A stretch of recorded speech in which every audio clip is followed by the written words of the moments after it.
JKPCC अध्यक्ष तारिक हमीद करा द्वारा गठित कांग्रेस प्रतिनिधिमंडल ने राजौरी के विधायक और प्रदेश कांग्रेस कमेटी के महासचिव इफ्तिखार अहमद और अन्य सदस्यों के नेतृत्व में हाल ही में हुई अग्नि घटना के पीड़ितों से मिलने और राहत और पुनर्वास उपायों का जायजा लेने के लिए इंद्रवाल विधानसभा क्षेत्र के मुलवारबान गांव का दौरा किया। प्रतिनिधिमंडल में श्यामलाल भगत, पूर्व एमएलसी, महासचिव पीसीसी और शेख जफरुल्लाह इंद्रवाल से चुनाव लड़ रहे उम्मीदवार शामिल थे।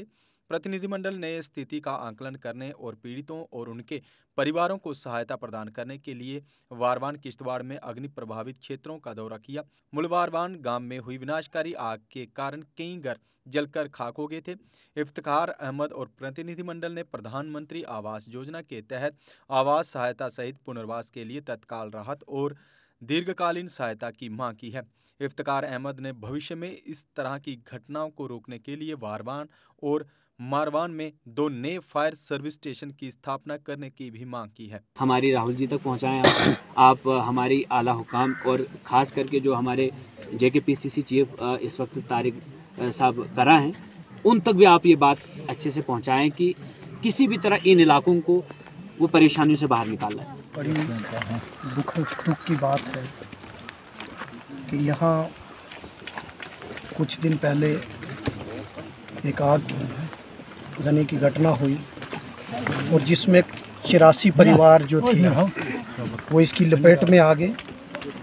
दिन को ये घटना हुई और उसमें पूरा गांव का गांव तबाह हो गया और इसमें सबका जान तो बच गई लेकिन उनका जितना मकान सामान वो सारा तबाह हो गया। आज हमने यहाँ आके देखा, हमारा कांग्रेस का डेलीगेशन यहाँ आया, हमारे पीसीसी प्रेसिडेंट जनाब तारिक हमीद करा साहब ने उनकी डायरेक्शन पर, मैं राजौरी से एमएलए हूँ और पार्टी का जनरल सेक्रेटरी भी हूँ। मेरे साथ श्यामलाल भगत जी जो एक्स एमएलसी और हमारे पार्टी के सीनियर लीडर हैं और यहाँ से हमारे होनहार कांग्रेस के कैंडिडेट इंद्रवाल के जफरुल्लाह साहब, हम लोगों का डेलीगेशन यहाँ आया और पार्टी ने हमें भेजा कि आप जाओ, लोगों की बात देखो, लोगों को देखो कि वो किस तकलीफ़ में रह रहे हैं, जो कि हम सरकार का पार्ट है। कांग्रेस और नेशनल कॉन्फ्रेंस इंडिया अलायंस की सरकार है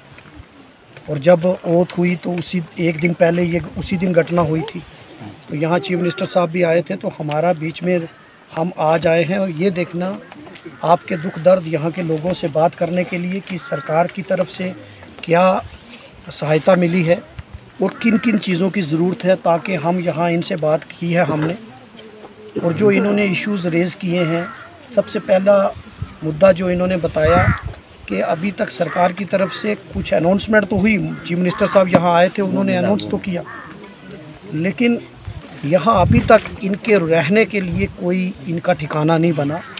ये सब लोगों के घरों में रह रहे हैं, जो कि अब सर्दी आने वाली है, यहाँ बर्फ़बारी का मौसम है, बर्फ़बारी होने वाली है, 2-4-5 दिन में अगर बारिश होगी तो बर्फ़ पड़ जाएगी। तो ये लोगों के लिए प्री फैब्रिकेटेड स्ट्रक्चर होते, घर बनते, ताकि टेम्परेरी घर बन जाते, ताकि ये 84 फैमिली जो हैं ये अपने बाल बच्चे के साथ, अपने मवेशियों के साथ वहाँ रहते। लेकिन अभी तक इस दिशा में कोई कदम नहीं उठाया गया। दूसरा, इन्होंने यहाँ क्योंकि माल मवेशी हैं तो यहाँ कोई उनकी दवाई के लिए उनके कोई सब सेंटर कोई वो नहीं है। तीसरा, अभी इनको क्योंकि यहाँ जब इस तरह की घटनाएं होती है तो यहाँ डॉक्टर्स की भी कोई फैसिलिटी नहीं है और ये इतना दूर दराज एरिया है। जब हम आए तो हमें लगभग जम्मू से 14-15 घंटे लग गए। सुबह भी हम यहाँ निकले थे और इतने दूर दराज एरिया में ये पाँचवीं, मुझे अभी कैंडिडेट साहब ने बताया कि ये 4-5 गाँव पहले जल चुके हैं, लेकिन पहले भी ये डिमांड उठती रही यहाँ fire station, fire brigade station होना चाहिए, ताकि कोई भी आगजनी की घटना, क्योंकि यहाँ लकड़ी के मकान हैं और आगजनी होती रहती है, क्योंकि जब भी लकड़ी जलाओगे तो आग लग जाती है, क्योंकि लकड़ी के मकानों में। लेकिन पहले भी इस तरीके की डिमांड होती रही, लेकिन आश्वासन मिले, लेकिन वो फायर स्टेशन जो है फायर ब्रिगेड का, वहाँ स्टेशन जो फायर सर्विस स्टेशन यहाँ नहीं है।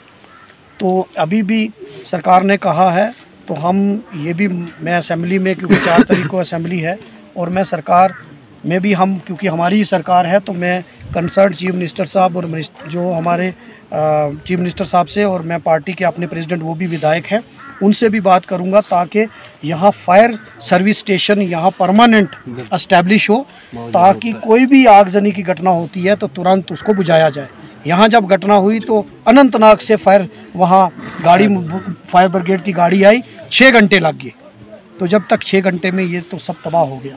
और आज यहाँ मैंने देखा बड़े परेशान हैं लोग, और परेशानी का सबब है ठंड होने वाली है, इनके पास छत नहीं है। तो हम सरकार से भी मैं डिमांड करूंगा, क्योंकि एलजी साहब को भी यहाँ आना चाहिए, तो और मुझे बड़ी वो अभी तक नहीं आए, और क्योंकि यूटी है तो एलजी साहब आएंगे तो और आसानियाँ, पैकेज और आसानी हो। और सबसे बड़ी दुख की बात है कि यहाँ से लोगों ने वोट दिया, यहाँ का जो एमपी है वो अभी केंद्र में मंत्री हैं, और उनको यहाँ आना चाहिए था लोगों के दुख दर्द में। आज सियासत की बात हम नहीं करते, लेकिन जब कोई मंत्री है केंद्र सरकार में जो वो ज़्यादा हेल्प कर हो सकती है तो वो यहाँ नहीं आए। दुख की बात है कि उनको लोगों के दुख तकलीफ़ में रहना चाहिए। ये दिल्ली की सरकार, मोदी सरकार कहती है कि हम गरीब लोगों के साथ हैं, तो उनको एमपी साहब को यहाँ आना चाहिए, उनका ये लोकसभा क्षेत्र है। लेकिन आज हम यहाँ जो इन्होंने मुद्दे रेज किए, मैं ये बात कहूँगा कि यहाँ कॉलोनी बनाई जाए इन 84 लोगों के लिए, और सरकार कॉलोनी बनाए, क्योंकि ये बिल्कुल तबाह हो चुका है। इनका पैसा इस गांव को अडॉप्ट करें ताकि एक एग्जाम्पल सेट हो वहाँ यहाँ इस तरीके से कॉलोनी बनाए। क्योंकि अब अगर आप कुछ पैसा देंगे, 1 लाख 1.5 लाख 2 लाख में एक घर नहीं बनता, क्योंकि घर इनका उजड़ चुका है। अब सरकार जिम्मेदारी ले और सरकार यहाँ इनको घर बना कर दे, और उसमें प्रॉपर वॉशरूम, टॉयलेट की फैसिलिटी हो, पूरा सैनिटरी सिस्टम हो, ताकि एक एग्जाम्पल सेट हो। ये दूर दराज का एरिया, यहाँ बड़ी खूबसूरत जगह है, टूरिज़्म यहाँ हो सकता है, लेकिन रोड कनेक्टिविटी की वजह से यहाँ लोगों को बड़ी परेशानी हो रही है। और यहाँ के लोगों ने आज एक और डिमांड रखी कि यहाँ टनल